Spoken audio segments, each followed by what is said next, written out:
Netoli Hirošimos miesto slypi maža Okunošimos sala. Sala su tamsia istorija. Tik 4 km perimetro nacionalinis parkas yra žinomas kaip Usagi-Nošimo, arba kitaip triušių sala.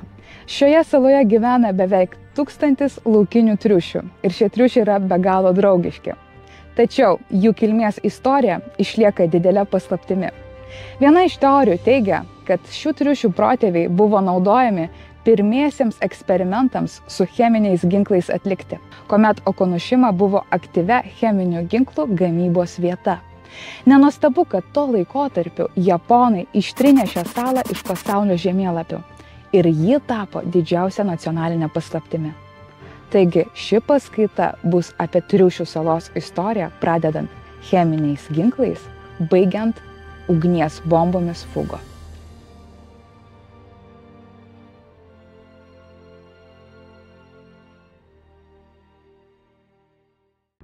Nuo Pirmojo pasaulinio karo cheminiai ginklai nusinešė daugiau nei 1 milijoną gyvybių visame pasaulyje.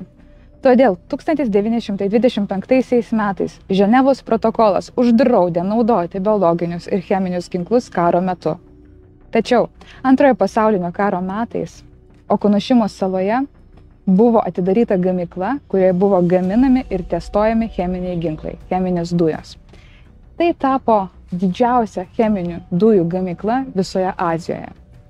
Vieta buvo pasirinkta dėl jos atokumo nuo žmonių. Programa gamybos startavo nuo 1929 metų ir tęsiasi iki pat 1945 metų. Pagal įverčius sakoma, kad per visą šį laikotarpį buvo pagaminta nuo 6000 iki 9000 tonų cheminių dujų. Ir dabar tiesiai už manęs jūs matote, kur buvo saugomas dujų cisternos tokiuose sandėliuose, kurie yra išmėtyti po visą Japonijos šitos Okunošimos salą.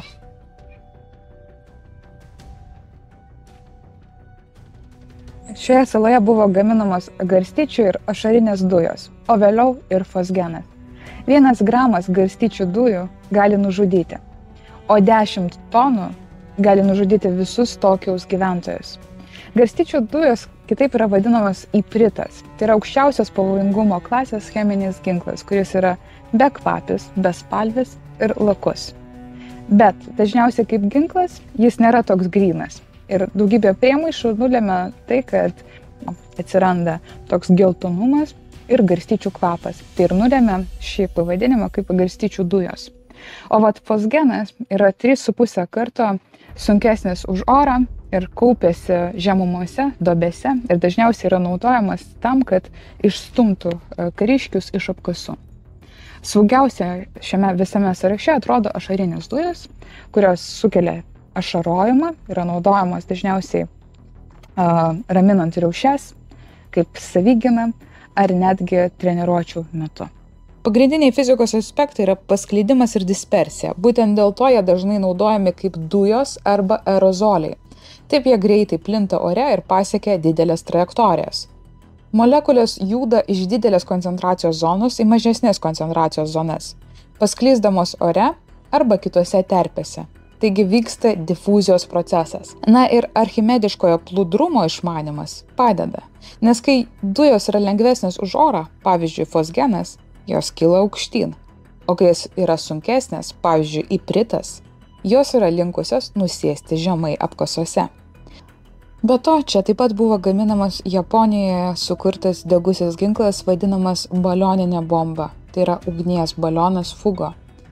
Fugo buvo sukurta kaip pigus ginklas, galintis skrieti reaktyvinę srovę virš Ramiojo vandenyno ir numesti bombas tiesiai ant Amerikos miestų. Japonijos imperatoriškojo karinio jūrų laivyno užsakymu specialiai pagamintas vidurinės mokyklos mokinių. Fugo buvo sukurtas kaip nebrangus būdas Japonijai atakuoti Šiaurės Ameriką Antrojo pasaulinio karo metais.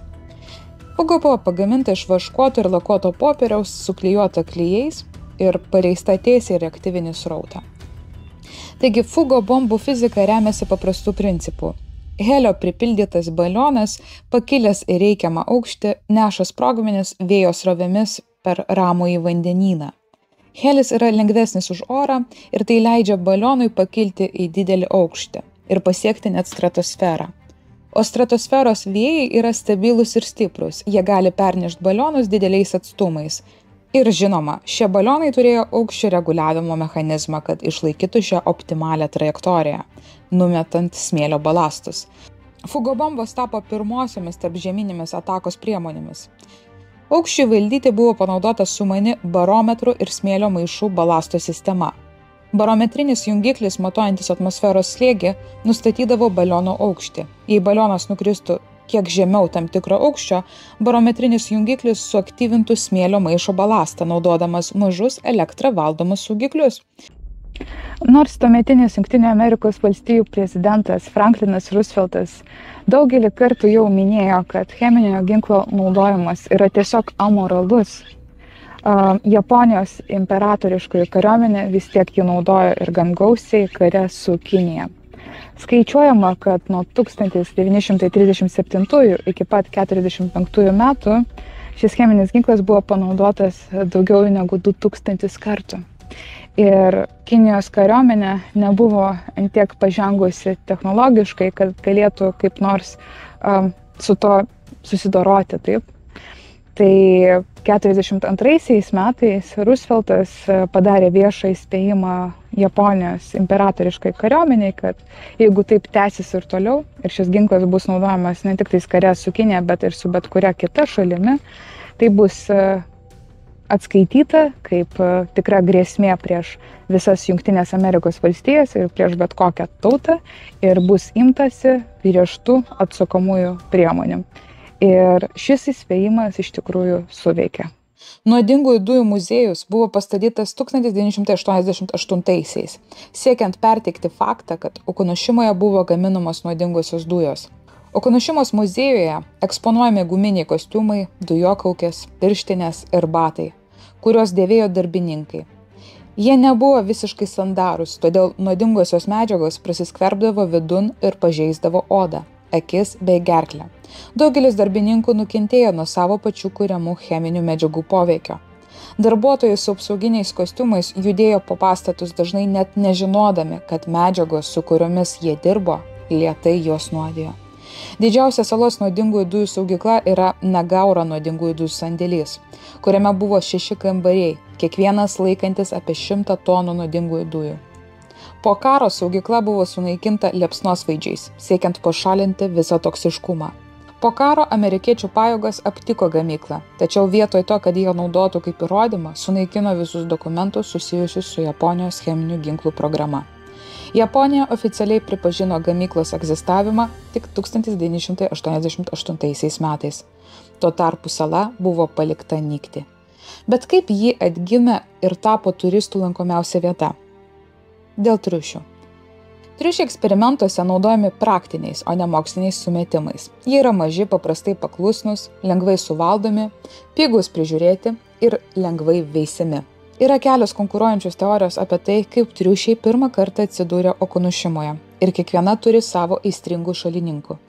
Pradėkime nuo populiariausios versijos. 1971 metais grupė pradinės mokyklos moksleivių per išvyką paleido 8 laboratorinius triušius saloje. Skamba gana nekaltai, tiesa? Bet palaukite, yra ir kitų istorijų. Kita versija teigia, kad darbininkai, kankinami sąžinės, paleido triušius kaip atsiprašymą už tos, kurie buvo naudojami eksperimentuose. Kai kurie vietiniai teigia, kad uždarius cheminės ginkluotės gamyklą, eksperimentiniai triušiai pabėgo ir kažkaip išgyveno. Po truputį šios salos istorija eina link šešėlio ir ši vieta dabar yra viena lankomiausių turistų vietų. Jeigu lankysitės Okunošimoje, būtinai aplankykite nuodingųjų dujų gamybos muziejų ir kitas istorinės vietas. Kaip sakoma, tie, kas pamiršo praeitį, yra linkę ją pakartoti. Aš manau, po šio epizodo šie triušiai taps jums dar brangesni. Jie yra tikras salos talismanas ir dabar jūs visi žinote tikrąją triušių salos istoriją.